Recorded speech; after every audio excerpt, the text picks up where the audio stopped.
ሻኩራ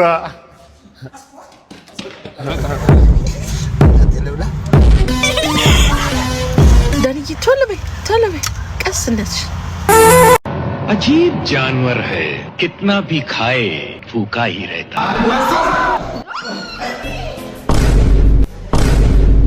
ወዳጆች መሬት መንቀጥቀጥ ሰላም ጤና ይስጥልን። የተከበራችሁ ውድ ወዳጆቼ እንደምን ሰነበታችሁ? እንደምን ከረማችሁ? ውድ ኢትዮጵያውያን ዛሬ ይህንን ቪዲዮ ለመስራት የተገደድኩት በመግቢያችን ላይ እንዳያችሁት እንግዲህ የምግብ ክብር ወይም ደግሞ የማዕድ ክብር በኢትዮጵያ አሁን ላይ እንዴት ነው፣ ምን እየመሰለ ነው ያለው የሚለውን እንዲያው ለማስታወስ ያክል ነው እንጂ እናንተ ትላልቆች፣ በተለይ ወላጆች ከኔ በጣም በብዙ ነገር የምትሻሉ ብዙ አዋቂዎች ባሉበት ዝም ከማለት መናገር ከደጃዝማችነት ይቀራል ነው የሚባል አባባል አለና ያንን ለማስታወስ ያክል ነው ይህንን ቪዲዮ እየተመለከትኩት ወይም ደግሞ ይህንን ቪዲዮ እየሰራሁላችሁ ያለሁት። ሁላችሁም ለብዙ ሰዎች ለኢትዮጵያውያን ወዳጆቼ ወገኖቼ ሼር አድርጉት በአላችሁ ፕላትፎርም ማለት ነው። ዛሬ የምንነጋገረው አንድ በጣም ትልቅ ነገር ግን ደግሞ በዘመናዊ አኗኗር ውስጥ እየተረሳ ስለመጣ እጅግ ቅዱስ ባህላችን እሴታችን ነው። እርሱ ደግሞ በመግቢያ እንደነገርኳችሁ የማዕድ ወይም ደግሞ የምግብ ክብር በኢትዮጵያ የሚል ነው እና በሀገራችን በኢትዮጵያ በተለይም ደግሞ እኔ ባለሁበት ያው ሁሉም አካባቢ ኢትዮጵያውያን ለማዕድ ያላቸው ክብር የተለየ እንደሆነ አውቃለሁ። ደግሞ በማውቀው በአማራ ክልል ወይም ደግሞ ጎንደር ዙሪያም ጎጃምም የተለያዩ ቦታዎች ተንቀሳቀስ አይቻለሁ እና በዛ ማህበረሰብ በኢትዮጵያውያን ስነ ልቦና ውስጥ ምግብ ዝም ብሎ ሆድ መሙያ አይደለም። ምግብ የእግዚአብሔር በረከት፣ የህብረት፣ የአንድነት፣ የፍቅር፣ የሰላም፣ የትህትና መገለጫ ነው። ምግብ መስሪያ ማዕድ ማለት ነው። እንግዲህ እንደነገርኳችሁ ዛሬ የምንመለከተው ይህን ክቡር እሴት ለወጣቱ ትውልድ እንዴት ማስተላለፍ አለብን የሚል ነው። በመጀመሪያ ደረጃ በሀገራችን ባህል ማዕድ ከመቅረቡ በፊት ሁሉም እንደሚታወቀው እጅን ይታጠባል። በኋላ የእግዚአብሔር ስም ይጠራበታል። ማዕዱ ይባረካል። ምግብ ሲቀርብ አባቶች፣ ትላልቆች፣ ታላላቆች ወይም ደግሞ የሃይማኖት መሪዎቻችን አባቶቻችን እጃቸውን ዘርግተው በስመ አብ ወወልድ ወመንፈስ ቅዱስ ብለው ይባርካሉ ማለት ነው። ይሄ ሳይባል ምግብ ማንም እጁን የሚዘረጋ የለም ማለት ነው። ይሄ የሚያስተምረን ምንድን ነው? አምላካችን እግዚአብሔር ማዕዳችን እንዲባርክልን ለማስተማር የሚደረግ ነውና ይህ ነገር እየተረሳ የመጣበት ሁኔታ ነው ያለው። ሌላው የቅድስና ጌታ ምግብ የወደቀበት ቦታ እንኳን ይላል ሲታይ ተነስቶ ይሳማል። ለምሳሌ እኔ በማህበረሰብ ሳውቀው ምግብ ከወደቀ ያንን አንስተን ብለን ስመን ነው የምንበላው፣ መሬት ላይ የወደቀው ምግብ ማለት ነው። አሁን ላይ ቲክቶክ ላይ የምታዩት ነገሮችን ወደኋላ በደንብ በሰፊው እናየዋለን። እሱን እናንተ ታዩታላቸው። አፈር ተፈግቶ በክብር ይያዛል እንጂ አይረገጥም። በጣም ተለፍቶበት ገበሬዎች አስቡት። አሁን ደግሞ ድርቁ ምን ያክል ኢትዮጵያውያንን እያስቸገረ እንዳለ ያው እግዚአብሔር ይታረቀን በሚባልበት ሰዓት ምግብ እንደዚህ መዛለያ እየሆነበት ያለው ጉዳይ ነው እና ምግብን መድፋት፣ በእግር መርገጥ ወይም ደግሞ ለቀልድና ለቪዲዮ እይታ ተብሎ ማባከን በሃይማኖታችንም በባህላችንም በጣም ትልቅ ነውርና ኃጢአት ነው። ይሄ ስላየሁ ነው እንትን ያልኩት። እንግዲህ በአማራ ክልል በተለይ በአማራ ክልል ስላችሁ ክልሌን ምናምን አካባቢን እያልኩ ሳይሆን ምንድን ነው ያደግኩበትን አካባቢ በመላው ኢትዮጵያ ተመሳሳይነት ስላለው በኢትዮጵያውያን መጀመሪያ ማዕድ ከመቅረቡ በፊት ታላላቆች እጃቸውን፣ ታናናሾች ደግሞ ማስታጠቢያ ይዘው ያስታጥባሉ፣ እንግዶችን ያጥባሉ።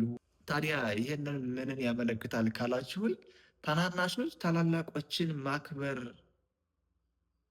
የሚገልጹበት የትህትና የአክብሮት መንገድ ነው ይሄ እና ይሄ ባህላችን አሁን እየቀረ ይመስለኛል ብዙ ቦታዎች ላይ ስላየሁት ማለት ነው። ከዛ የመጀመሪያ ቆራሾቹ እነማን ናቸው? ምግብ ቀርቦ ማዕድ ቀርቦ ይመጣል። ከነዛ ማዕረግ ያለው ካህን ከሆነ ካህኑ፣ ዲያቆን ከሆነ ዲያቆኑ፣ ከዛ ደግሞ ካሉት ከቀረቡት ሰዎች በእድሜ ትልቅ ነው የሚባለው አካል ምግቡን ሲቀርብ በመጀመሪያ እየቆረሰ ለሁሉም በእንተ ማርያም በእንተ ኢየሱስ በእንተ ማርያም በእንተ ኢየሱስ እያለ ለሁሉም ያድላል።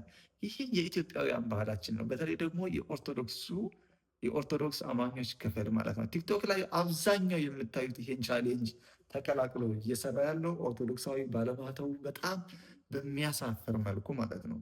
በጣም የሚያሳፍር መልኩ እና ይሄ ነገር በተለይ ወላጆች ትልቅ ኃላፊነት አለባችሁ። አሳዳጊ ነው የሚሰደበው። እውነት ለመናገር በዚህ ዘመን ያለን ወላጆች ጥንቃቄ ማድረግ አለብን። ልጆቻችንን ከነጣቂ ተኩላ መጠበቅ አለብን። በእንደዚህ አይነት ባህላቸውን አፈንግጠው የሚወጡ ሰሞኑን አንዲት ሕፃን እንደፈለገች እየሆነች እናቷ አስታራቅስ እያየሁ ነበረና ይሄ ምንም ያመላክታል ካላችሁ የአሳዳጊን ችግር ነውና በጣም ይሄ ነገር መስተካከል አለበት ማለት ፈልጋለሁ። ሌላው ከፊት መብላት። አሁን ምግብ ሲቀርብ ከፊት ነው የሚበላው። ለምሳሌ በዛኛው የሆነ ወጥ አለ፣ በዛኛው የሆነ እንጀራ ካለ ሂዶ ከዛኛው ዘሎ አይበላም። ይሄ በጣም ነውር ነው ማለት ነው። ማዕድ የቀረበው በጋራ ቢሆንም እያንዳንዱ ሰው ከፊቱ የቀረበው ክፍል ብቻ ይቆርሳል። ከሌላው ሰው ፊት ማዕድ መቀማት ነውር ነው በጣም። ይሄ እኔ ባደኩበት አካባቢ በጣም ምን አይነት የባለየ ልጅ ነው የሚባል በራሱ ማለት ነው። እና ማዕዱን ማበላሸት፣ ምግብ ላይ መጋፋት፣ የስርዓት ማነስ፣ ይሄ በጣም አስነዋሪ ነገር ነው እና እባካችሁ እናስተካከለው ይሄን ነገር ለማለት ይፈልጋለሁ። ከዚህ በተጨማሪ የምግብ ላይ የጉርሻ ፍቅር አለ። አንድ እንጀራ ተቆርሶ ይበላል እንደሚባለው በእኛ ባህል ማዕድና የፍቅር መድረክ ላይ ታላላቆች ለእንግዳ ወይም ለታናናሾቹ ሲያጎርሱ እናስተውላለን። ብዙ ሰዎች ማለት ነው።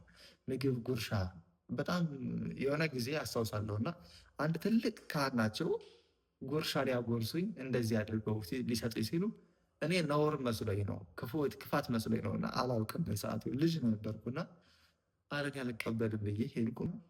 አባቴ በጣም እኔ ተቆጣኝ በጊዜው ማለት ነው። እና እነዚህ አይነት ነገሮች።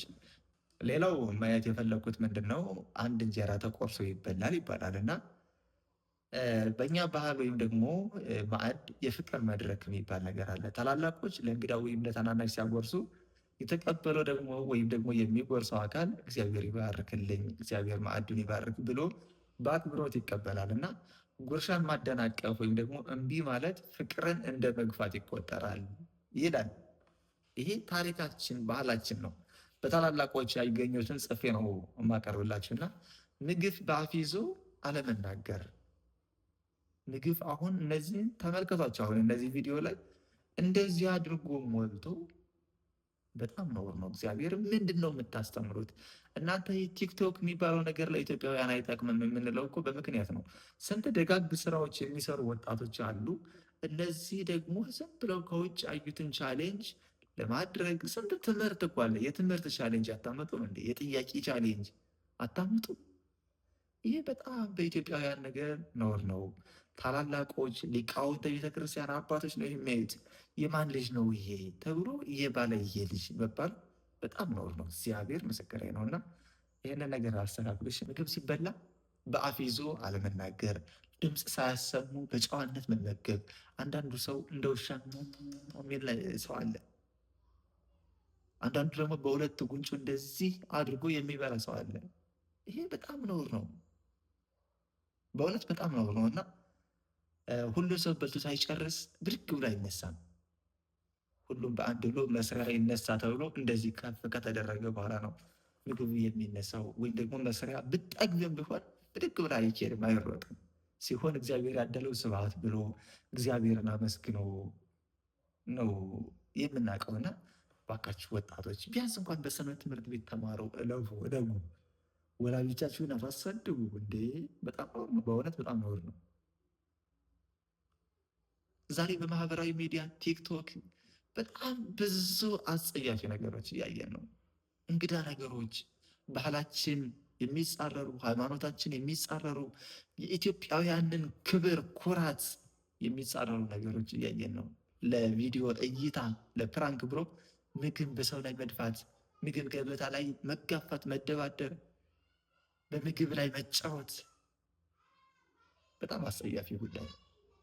እነዚህ ድርጊቶች የወጣቱን አስተሳሰብ የሚያበላሹ፣ በተለይ ደግሞ የህፃናትን የወላጅን ስነ ልቦና የሚጎዱ ናቸው እነዚህ ነገሮች እና እባካችሁ ጥንቃቄ እናድርግ ወጣቶች በተለይ ለማለት ያክል ነው።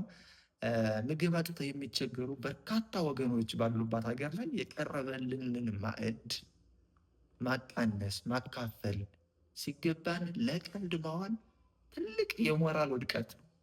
ይልቁንም ወጣቶች በማህበራዊ ሚዲያ ላይ የማዕዳችንን ክብር በማካፈል ባህላችንን፣ የትህትና እሴታችንን የሚያሳዩ ቪዲዮዎችን መስራት እንዳለባቸው እዚህ አጋጣሚ መጠቆም እፈልጋለሁ። እድሉን የምታገኙ ሰዎች ለማዕድ ያላቸውን አክብሮት፣ የማዕድን ክብር በኢትዮጵያዊነት ይህን ብትሰሩ ውጮች ከኛ ይማራሉ። ምግብ እንደዚህ አይደረግም በኢትዮጵያውያን ብለው ይማራሉ። አሁን ኢትዮጵያ ውስጥ መቶ ዝም ብሎ አንዱ እንደዚህ በጣም ነው የሚያሳዝነው እና ባካችሁ ጥንቃቄ እናደርግ ማለት ፈልጋለሁ። ማዕድ ማለት እውነት ለመናገር ሰላም የሚወርድበት፣ ፍቅር የሚታደስበት፣ ቤተሰብ የሚሰበስብበት በጣም ቅዱስ ነገር ካለ አንዱ ይሄ ነው እና እባካችሁ ወላጆቻችን ልጆቻችሁን ተቆጡ።